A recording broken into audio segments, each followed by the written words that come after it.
We're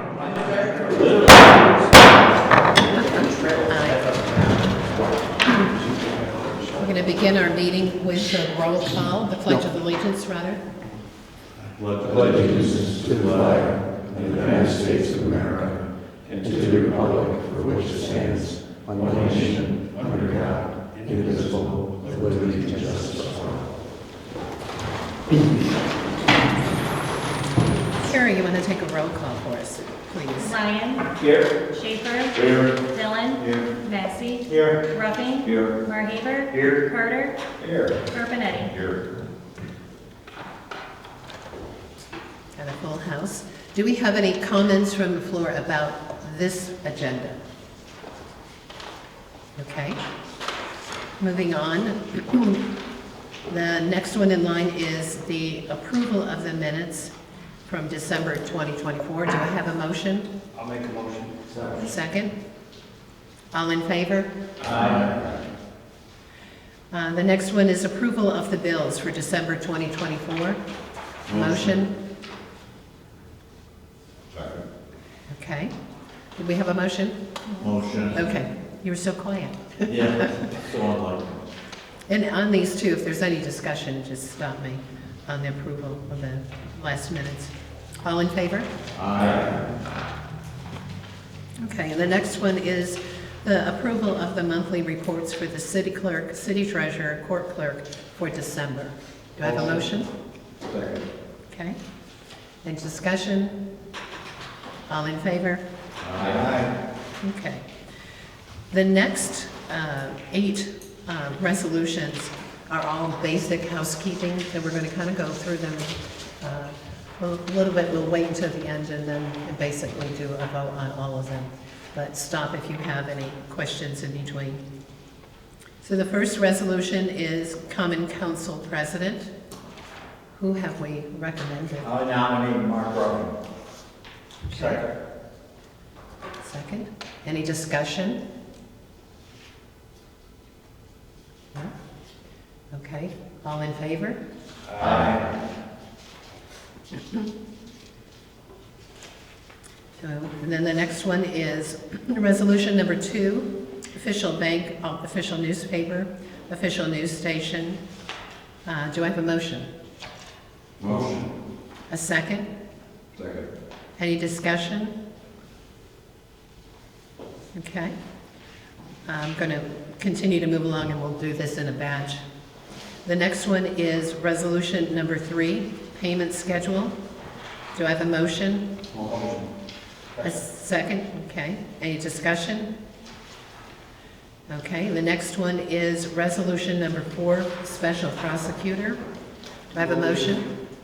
Second? Second. Any discussion? Okay. And the next one is resolution number 5, polling place. Do I have a motion?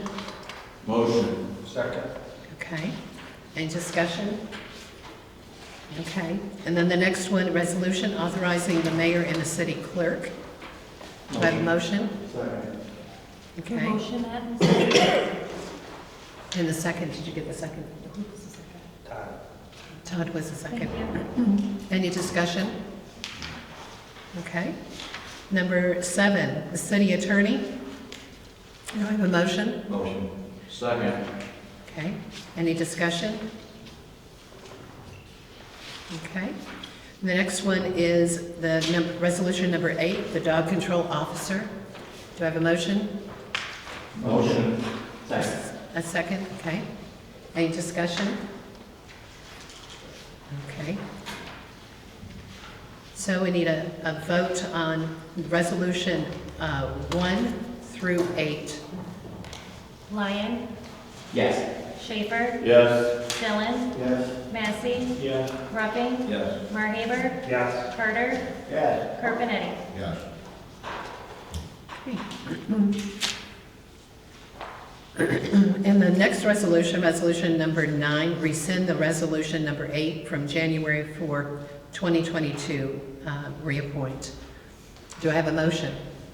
Motion. Second. Okay. Any discussion? Does everybody know what this is about? Yes. No. Okay, Karen, would you elaborate on this? In 2022, it was a reappointment for the deputy registrar for Patricia Scalars. As of February 2024, Patricia is actually in the DPW office now. She is no longer the deputy in the clerk's office. So we don't have a deputy in the clerk's office right now. We're looking to fill that position as we can going forward, but right now, Kira has been doing it for actually the last year. Okay. So we have to clean the slate with Patty I see. so that we can move another person in. She's upstairs here. She really is, it's a little inconvenient to be able to run back and forth up and down the stairs. And we really haven't had to bother her for that. So it's just really cleaning the slate. So Mayor, we will be replacing that position? Eventually, there's supposed to be a deputy and a clerk, a registrar. So, but right now, because of the financial situation, we're holding until we absolutely need to. I think, is it by law that we have to have a deputy? Yes, by New York City. So we will be going there. So if you know anybody, keep them in mind. We'll be looking eventually here. And looking, okay, so any other discussion on this? Okay, and a roll call vote? Lyon, Yes. Schaefer, Yes. Dillon, Yes. Massey, Yes. Murphy, Yes. Marhaber, Yes. Carter, Yes. Urbanetti. Yes. Okay, and resolution number 10 is the general fund balance policy. Do I have a motion? Motion. Second? I'll lead out with this one because it's near and dear to my heart. Number one on the list of 11 things that we didn't get accomplished with the state comptroller's report was to have a general fund policy. And so the state recommends that we have at least 2 months of living space in the account, where the city can function for 2 months if we ended up in an emergency or something happened where we needed to borrow money, couldn't borrow money, we would have something to kind of, move forward. So we've never had an actual policy. So this is a policy, and it will take us 9 years to get there. But this is, we'll start out slow with 50,000 the first year, 75 the next year, and it gradually builds up as we go forward. The idea is that this is a reserve fund so that if we need to pull money out at any time, we can, but we need to replenish it. So we always have, I think it was $1.8 million in that account. And that's been the problem all along that the state has been really concerned about, is that we don't have any reserve at all in any account. Capital account is the same thing, that we need to have a reserve capital account for any capital projects going forward. And it had been bled down over the years. So this is a big accomplishment to get this one done. I'm excited about it. Looking forward to your questions if you have any. Any discussion on this? Would that be in an interest-bearing account or just a checking account? Depending on how much is in there. Sarah is really good at interest bearing. We just haven't had enough money to go after any kind of clever finance or interest. But yeah, I'm sure that Sarah would be working on that. So, I would think yes. the most important thing would be liquidity, right? I mean, we gotta be able to attack that money if we need it. That's what the fund balance is for. So It is. obviously, we want to lay dormant and not make money on it, but liquidity's gotta be the number one Yeah, issue. it's not when you think about some of the expenditures we have, it's not a huge sum of money, but for us to be able to set it aside and don't touch it and build it up, it's going to take some time. So, but at least we're starting and we're moving in the right direction, and we do have a policy in place, and it does check that box. Any other discussion?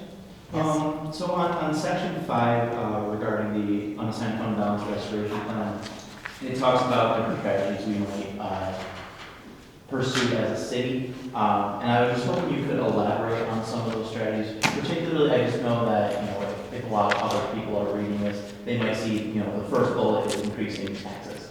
and that's never something people want to hear. And I was hoping you could elaborate on, how we would plan to attack the fund balance and getting it to a place where, I know you do elaborate a little bit more, but I was just hoping for Sure. services of community.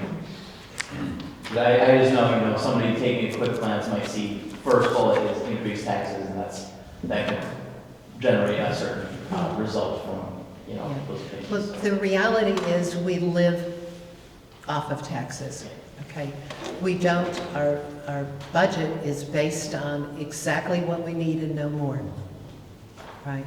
So this is an essential area that we could definitely look at as we raise taxes. If, for instance, we didn't spend something in an account, right? And it was left over, we could put that in the general fund. And so we budgeted for it, it was taxed, and so we anticipated spending it but didn't.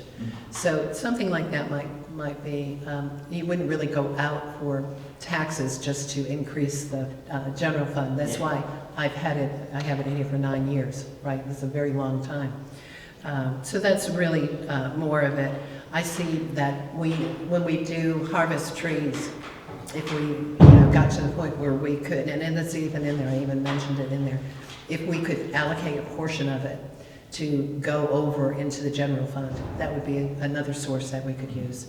So it's just any extra that we might have, that's where we would put it. Yeah, absolutely, thank you. So we have, in the general fund, of course, we have a deficit of 2.8 million, and all funds considered. So that's a huge amount to try to, so we're in the hole. So that's why I say it's going to take us 9 years to get flush with the 1.8 million, which is, you can calculate it one of two ways. One is off of 2 months of revenue or off of 2 months of expenses. Well, since our revenue is the thing that we typically don't have, or it fluctuates, I really spent time on the formula for expenses, thinking that that would be something that would be, more alike. Now, if our expenses go up over the years, then we would look back at the general fund and say, we probably ought to up this, because they're higher than they used to be. So is this, obviously, we're trying to check the boxes with the comptroller's report. Are they aware of this 9-year plan, and how are they?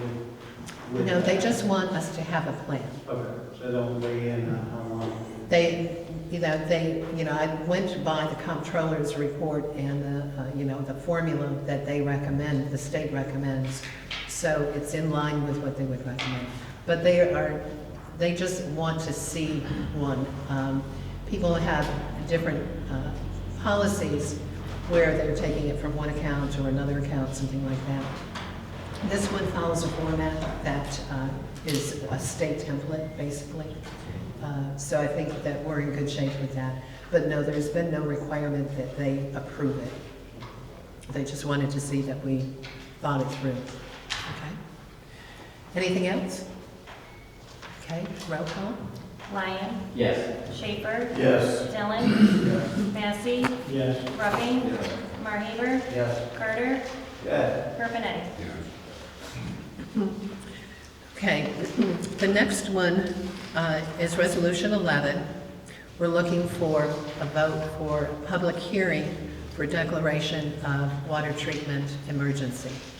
Okay, do I have a motion? Motion. Second. Okay. I'm going to have Chet lead out with this one because he has a lot more detail than I have. Essentially, this is a preemptive move on our part to position ourselves. We know that in the springtime, we're likely to have issues with our filtration system. We've started having issues with capacity, and with this wintertime, it's a whole lot better. Once when snow starts melting, all of a sudden you've got a lot of fibers and tree limb, whatever is in the water, right? Algae, that sort of thing. So this is, we know we have a problem. We know we have a very serious problem, and we need to mitigate that immediately because the spring will be here before we know it. So I'm going to let Chet go into a little bit of detail with this. And not that we're going to vote on this tonight. What I'm asking is just, we need a public hearing in order for us to fill out an application with the state for a declaration of emergency for water treatment. So I know I previously sent around the situation report that I prepared for the Department of Health that sort of outlined the issues that we're having at the treatment plant. And that the treatment plant has never met its design capacity, and right now is just barely able to meet the demands of the city. So we're making just enough water, we can push just enough water through the plant to meet the demands of the city. Really close to that tipping point where we can't produce enough water to meet the city's demands. So we have a meeting with the Department of Health this last month to discuss those issues, what our plans are going forward. And one of the pieces, one of the components of that is developing or declaring a water system emergency. And the reason for that declaration is that it allows us to access funding through the state that we otherwise wouldn't be able to access. We're saying, look, we're in a really bad position, we desperately need funding, and all of us, the city government, agrees on that. It allows us to access emergency funds through Environmental Facilities Corporation, EFC, which is the state's financing department, more or less, one of them. And just from kind of a cursory look, we should be able to fund our needs around 50%, possibly a little bit more, as we kind of move forward through this water emergency. And just one more piece to add to that, it is an emergency in the sense that we're at risk of not being able to produce enough water. However, as we work through this emergency, the technology that we bring online in parallel with our treatment plant to generate enough water for the city, I want to make sure that it's looking forward so that we can migrate to that technology and be able to produce what the city needs and more if we wanted to add on in the future.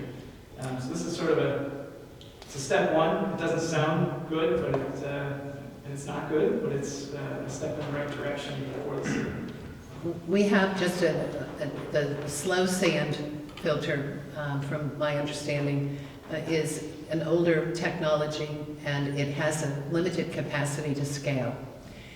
We're talking to a lot of communities that are very interested in our water right now, which is a very good thing, because the additional revenue from selling water would be wonderful for the city. It would make a difference in, per community around $1 million or thereabouts. Just our neighbors right around the area a year. It would dig us out in a very nice way. So it's important to the city. We have a ton of water. We have 3 times as much water, I understand, compared to Hinckley in the Klondike. So we have plenty of water coming in. We have more water, as you know, with all the leaks and everything that we have going on. We have water everywhere. So it's not a matter of having water delivered to the households. It's a matter of being able to deliver the capacity of clean water. So we treat it, and so there's a cost to that. So we have 2 things happening at the same time.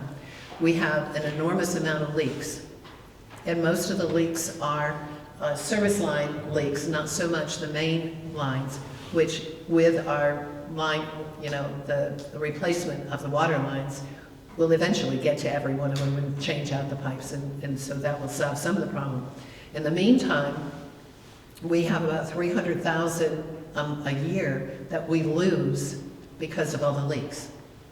So we're very aggressively attacking at the same time, having to produce so much water.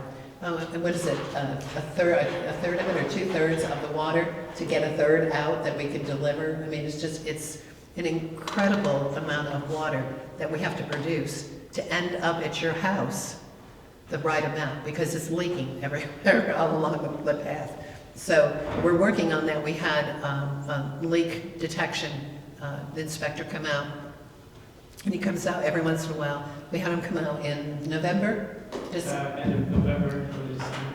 And he came up with a list, several pages long, but there were not any. I was hoping for big, massive leaks, and I got a bunch of little things to fix, right?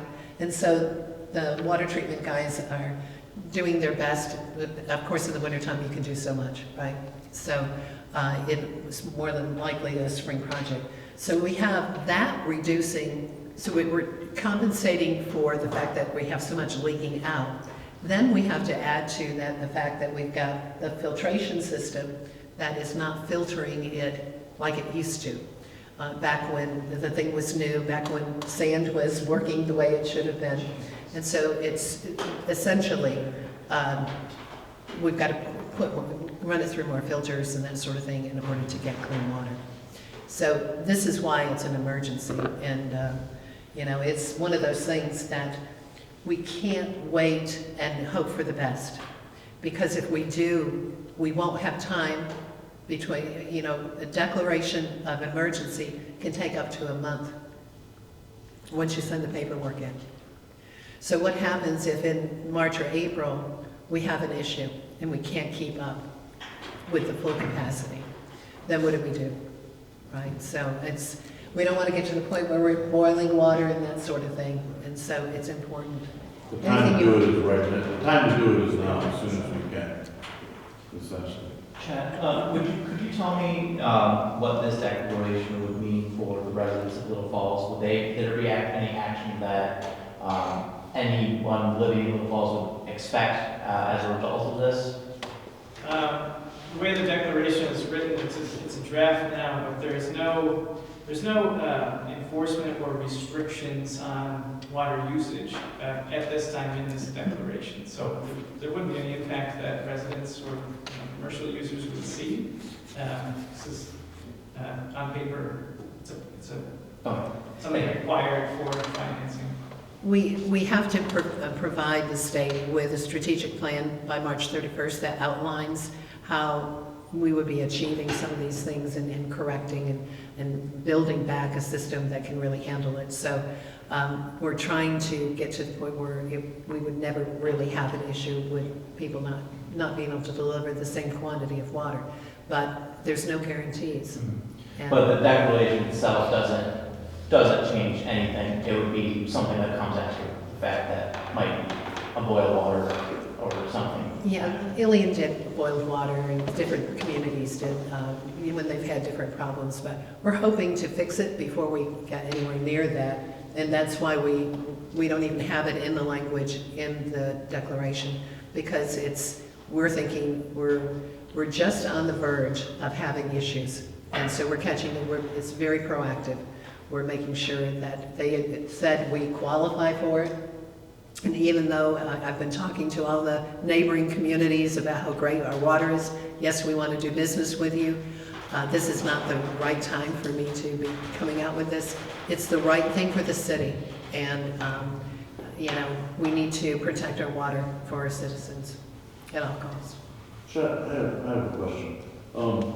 Is there like a laundry list of items that you feel fall under the emergency auspices that you know we would be applying for and talking to the state about? And then of that laundry list, do you have a set of solutions for that laundry list? Is there something you could produce that, because with a public hearing coming, we're looking at an emergency declaration. If we get phone calls from people, maybe we can help answer a few questions as to what, where, and why we're doing it. Sure. So the situation report includes some of that detail. The report that's due to DOH in March will have all of that in much greater detail. But essentially, right now we're looking at bringing on membrane filtration as a sideline technology to our slow sand filter. So there are companies that offer membrane filtration package plants. Comes in a 52-foot trailer, tractor trailer, delivered to the site, plumbed into our plant, and would give us the capacity to generate 1 million gallons per day out of that trailer. So that takes the need to generate 1 million gallons per day off of our slow sand filter, which then allows us to take filters offline to then perform maintenance on those filters. And that's the position we're stuck in now, is we can't take a filter offline to do the maintenance that's required, because then we can't produce enough water for the city. So bringing in this, which they call a package plant, will give us that cushion that we need. And the water treatment operators and I took a trip to Fort Plain and also to Loudville. They have that same technology online there for similar reasons in Loudville, slightly different in Fort Plain, but successful in both places. The package that you're talking about, the 52 feet of trailer filter, is that something that's permanent, or is that something we're leasing, or? So, it would be something initially, right, we talked to a couple of the companies, it looks like to build a custom one for us is like a year lead time, which we can't wait for. But for situations like this, they do have ones that are available to rent. So it would be a month-to-month rental while we work on the construction of something more permanent for us. But also, that filtration technology is modular. So in the long run, we could take, say, kind of my overarching idea is take one of the sand filters offline and move that equipment into that sand filter, and that would be our entire treatment plant. So what we invest in will be modular, that we can kind of migrate to however we want to treat in the It'll future. give us flexibility when, It scales for the future, and it's right in line. The timing is kind of interesting, kind of works to our advantage in a way, because it'll give us a little bit of a ramp up to where we were going to go anyway. We knew we wanted to have a redesign so that we could accommodate regional water, our own water too, obviously, with a more modern, more efficient system, and not so labor intensive as what the sand filters are.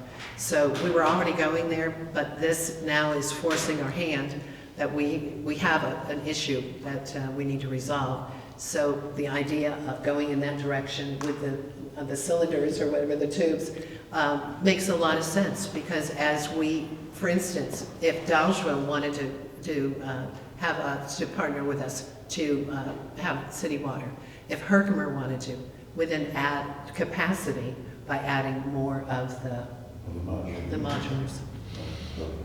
Yeah, welcome. Any other questions on this one? You said 1 million gallons a day, is that what we need, or is that more or less or what? So right now, to supply the city's demands, we need about 2.3, 2.4 million gallons per day. And that's what we're getting through our slow sand filter. We're like right on the edge, like I said. So these package plants come in a 1 million gallon per day unit. So we drop one of those in, that'll take almost half of our slow sand filter offline, but also lessen the sort of the wear and tear on that slow sand. So our slow sand filters will run longer in between cleanings. Do we need 1 million gallons? We really, ultimately in the long run, we need like 2.5 to 3 million gallons. But this will get us over this emergency bump as we then can move through to future treatment. Plus, this type of filtration can also treat like our Spruce Lake water, Klondike water, which our slow sand filter can't do right now. So it allows us, it's a technology that we can move towards that will allow us to be able to not only fix our immediate problem, but then kind of move it towards the future of using more of the water that's in our watershed. It opens up a whole, another primary for us, right? If we can start using this recycled water.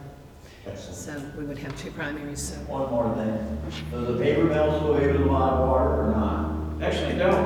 They don't use as much as you would expect. Brandon might know actual flows, but a lot of their water, unless they're running a white paper or a real light color paper, instead of using city water, they use water from the canal, river. Yeah, they got their own dam. They do, yep. So, anything else? And as soon as we get this into a final form instead of a draft, we'll send it out to everyone, so you have time to read it and discuss it more further. But we wanted to move forward with this because we couldn't wait another meeting to be able to get this out front. So, do we have any more discussion? We good? Okay. Can we get a roll call vote on this one? Lyon, Yes. Schaefer, Yes. Dillon, Yes. Massey, Yes. Ruffing, Marhaber, Yes. Carter, Yes. Urbanetti. Yes. Okay. The next one is resolution number 12, amending the supervisor's contract. Do I have a motion? Motion. Second? Any discussion? This is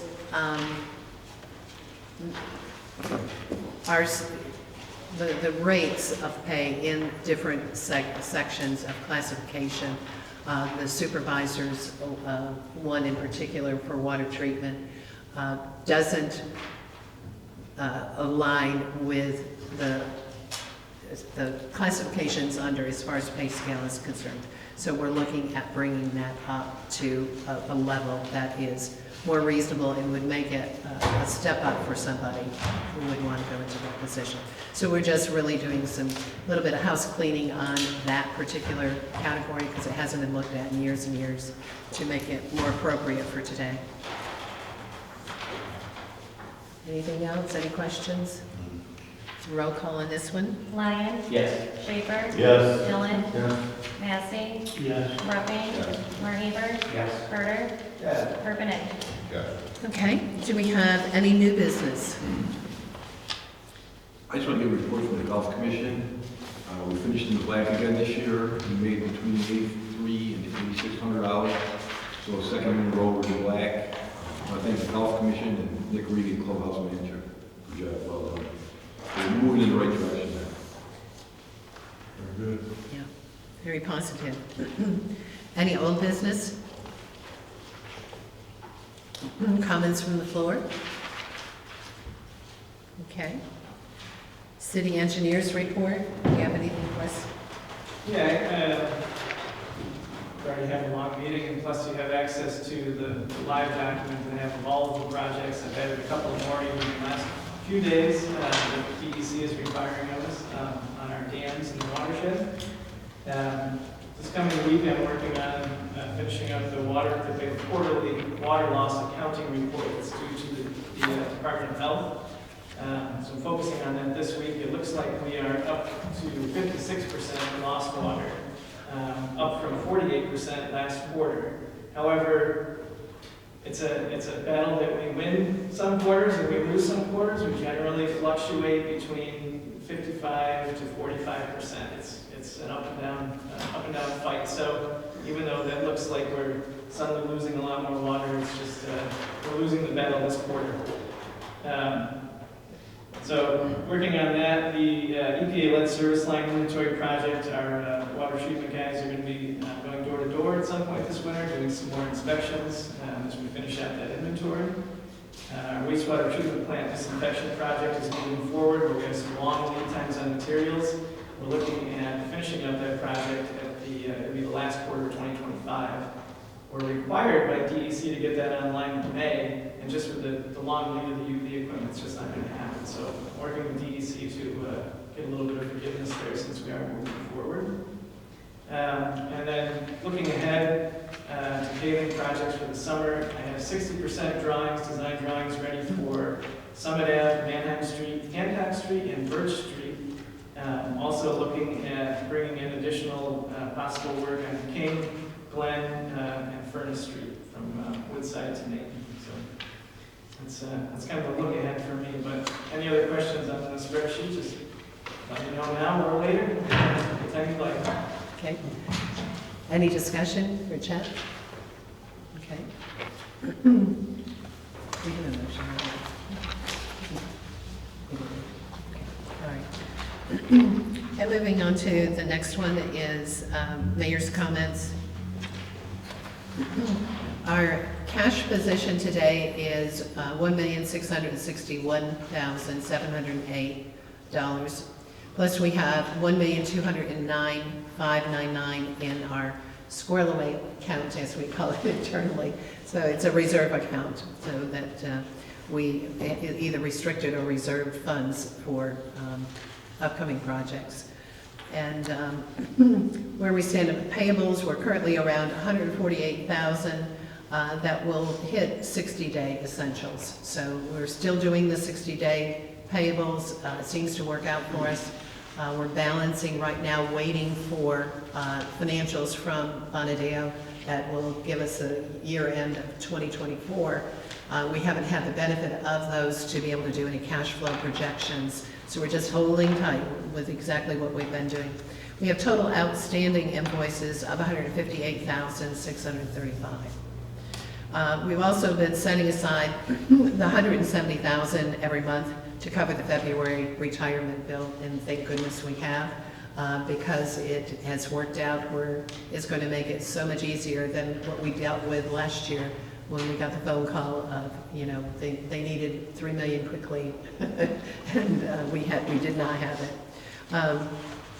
We've also been sending the $30,000 in to pay on the retirement, and we'll continue to do both coming into 25. So we're still going to set aside the money, and there are a couple of other things we need to set aside, just a little bit more from what Sarah's telling me. So that has been working for us. It's very frugal. We watch every single penny. The $500 limit, if anything exceeds $500, you have to have a sign off from Sarah or myself before purchasing. So those things have worked for us in the past year. We've gotten by, and we still have a lot of work to do. Getting to the end of the year, wastewater treatment improvement bond, half will be paid. Are you saying half, or that was January 2nd, you just paid it? Okay. The $26,000 in principal and $4,800 in interest. We're working on the budget. We're almost finished. We had a little bit of a meltdown with formula error during the holidays, which, you know, I have plenty of gray hair, but Sarah even was getting some gray hair about it. We discovered it when we came back after the holiday, and thank goodness, because we were looking for a gap of $3.6 million. Now we're looking at a gap of $500,000. So it is doable. We just got some homework, a lot of work to do to get there. But we're working on it right now. We will finish it up. We've met with all the department heads, so it's a matter of just really sharpening the pencil and seeing what we can live without. Where our focus is always, the priority is essential services, and then we go from there. We will have the Finance Committee meeting, I'm thinking, hopefully next week. And we'll do the same thing that we did last time, where we bring the Finance Committee in and we go department head to department head to give everybody a chance to understand the budget a little bit better. And then we'll have it set up for, hopefully, February, we'll bring it to the council. The treasurer, Sarah's been working on also collection of Herkimer County taxes. They're swamped in her department, beyond swamped, and ready to pull their hair out because they've been short-handed the last couple of days as well. So working on, one of the big things that we're working on, that I'm working with the comptroller's office, one of their auditors there, about how we need to handle our split year, because we have our fiscal year end will be April 31st, and 2026 will be May 1st. And how we should do that. Should we do a split year where we have a little bitty 2025? Or do we have an extended 2024, skip 25, and go to 26? So I've got a phone call with him tomorrow and should be able to have an answer, I hope. If not, he will get his attorney to talk to Nick or Armand, whatever we need to do on that one, and come up with a resolution so that Sarah has marching orders of how to handle this. And that's been the thing that complicates it. But no matter what year we will do this in, we're going to have a split year. So might as well get it behind us and get going on it. And just looking at 24, the year, I would say if I were to summarize it, it's a year of challenges. We've had plenty. February, we learned the pension fund hadn't been paid, so we had to come up and negotiate $3 million over 4 years. In March, we discovered that the general fund had a $2.8 million deficit. Then May, we were out of money. In July, discovered that we had no money for anything, for no payroll, for bills, you name it, we were out. And then July, we received the comptroller's update that said that of all of the things they recommended in 2021, we didn't do anything. So it was challenges, and nothing but bad news almost every other month, and we're just hanging on by our fingernails to get through it. Despite all of this, the hurdles regarding the financial condition, we actually held strong and we survived better than we imagined. It became easier and easier, the more predictability that we had, the more cash flow projections that we had gave us a lot of comfort going through this. We negotiated debt, including the pension fund, but we also negotiated short and long-term debt where we could. And we will be doing that again in '25. That is part of, there's two-pronged approach in '25 to consolidate debt. One is the deficit financing with the state of New York that will take care of debt that isn't a bond or a ban. We're also going to be working with our financial advisors out of Syracuse who do all of our bond preparation to be able to take all the bans that we have, and then it'll be July 7th is what we're working on. So in July 7th, they will gather them all up, everything that we had short-term financing on, whether it was for equipment, no matter what it was for, and put it into one long-term loan. And so some of those things can go, they have a lifespan of 40 years that we can pay out over 40 years, like paving, roads, and things like that. Other things might be equipment, maybe 10 years or 20 years. So they'll factor all that in. So this year, 2025 is about consolidating, getting the debt down to simple payments. And one will be with the state deficit financing. They will also give us some money to get through operations for the next year. So I don't know, this is another reason it's important as to how we handle the accounting, because we don't want to go to the state with deficit financing request for a little bitty 2025 year for 4 months. We want 2026. So that's where the hiccup is with all of that. But anyway, all of that being said, we actually tackled a lot more than you probably realize with regard to the state comptroller's 11 items that didn't get done. We actually accomplished 10. The only one that we didn't do was golf course, and we'll talk about that because I'd like to get that into the February meeting. We did the fund balance policy tonight. We did budgeting with realistic estimates and accurate data. We cleaned it all up. We weren't pie in the sky. We're going to have $500,000 of tree harvesting. None of that. This was real deal stuff. We did the financial reporting to the council with our monthly reports. And you know, I've focused a lot on financials, and I know it probably wears people out who are not into it, but this has been a year that I really want you all to understand where we are and complete transparency to the citizens too. So if there's anything ever you want to talk about with regard to the numbers, please ask. Monitoring, the council needs to monitor city finances. I think we've done a really good job this year since all of this took place as far as paying attention to the fiscal situation of the city, where we're low in money, where we're not, how we're fixing it and all of that. So we've had lots of dialogue there. So that has been accomplished. Ensuring that bond proceeds are used only for their intended purposes. We can check that box as well. Sarah's been working with the H Fund, and so if a bond comes in or a grant comes in, that money gets spent only on what that is intended to be. So you can't take money out for streetlights and throw it in the general fund. It has to be spent on streetlights.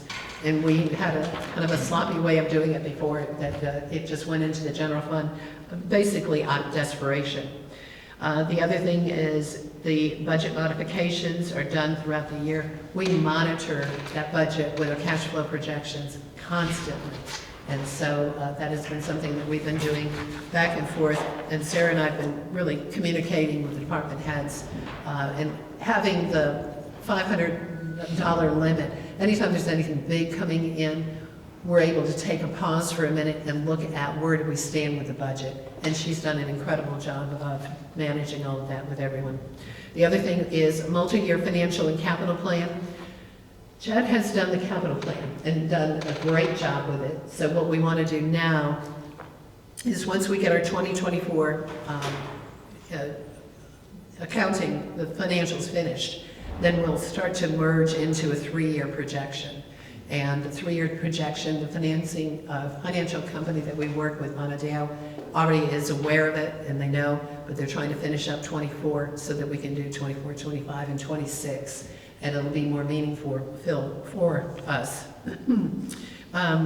The other thing is the accounting records have been updated with Bonadeo's accounting numbers. We finally had a number we could trust, and that meant everything in the world. So everything was updated in Edmunds to reflect the current and accurate numbers. Also, the accounting, the bank reconciliations are all up to date. And in order for Bonadeo to be able to produce some of these reports we've been asking them for, they had to do a lot of this heavy lifting on the bank statements. And then I know Nicole was working on it, Sarah was working on it. So that's where we stand right now. So 25, looking forward, we're looking at a year of stabilization, but with optimism. I mean, we really have done a lot. The outlook is going to be continue to build just a solid, scalable foundation for the city with a lot of forward thinking vision that is a little bold for what the city has probably done ever in its lifetime, which leverages our greatest assets in order to sustain ourselves. That is with, looking at maintaining financial stability, of course, public safety, things like that, increasing revenue. Every problem we have here is we don't have enough revenue. And we can't run the city on taxpayer revenue. I mean, we can't, there's no way. That covers a third of what we need to run the city. And with sales tax, we get what we get from Herkimer County and then the few stores that we have. So we have to go to looking at collaborating with other municipalities. Recently, I met Chet joined me on this one with 6 different municipalities. We have 3 more that want to join us, and we're looking at ways that we can become a hub of services for these communities so they don't have to build the structure and infrastructure that we have and able to save a little bit of money, which is good for us because it brings in revenue for us as well. Also looking at collaborating with them.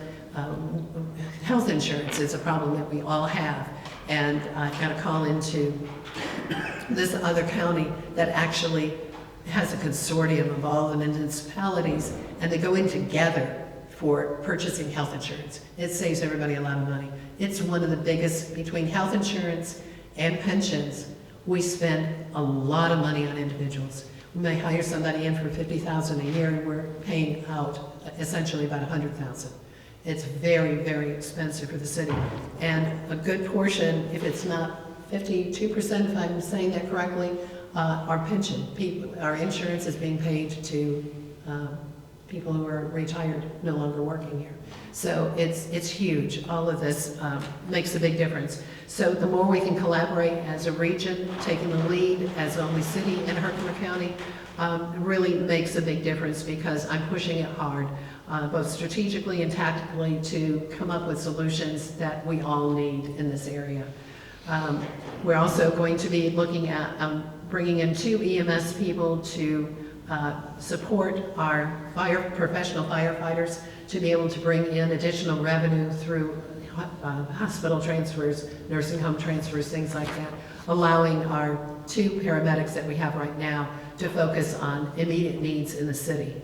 That we have. So transfers, transporting from one facility to another facility may take you to Cooperstown, may take you to Albany Med, and they take you to Utica. It's very time consuming. They sit there and they wait hours and hours. So having a couple of people that they're not firefighters, they're not in the union, they're just paid an hourly rate, $25 an hour, they work 40 hours a week, and that's all they do, is they run that ambulance back and forth. So the holdup is getting another ambulance before we move on that. And that, of course, is looking at our budget. But I think it's a good move. I think it'll generate the kind of revenue that we used to make and should be making off of ambulance transfers. So that's pretty much it for mine. Anybody have any questions?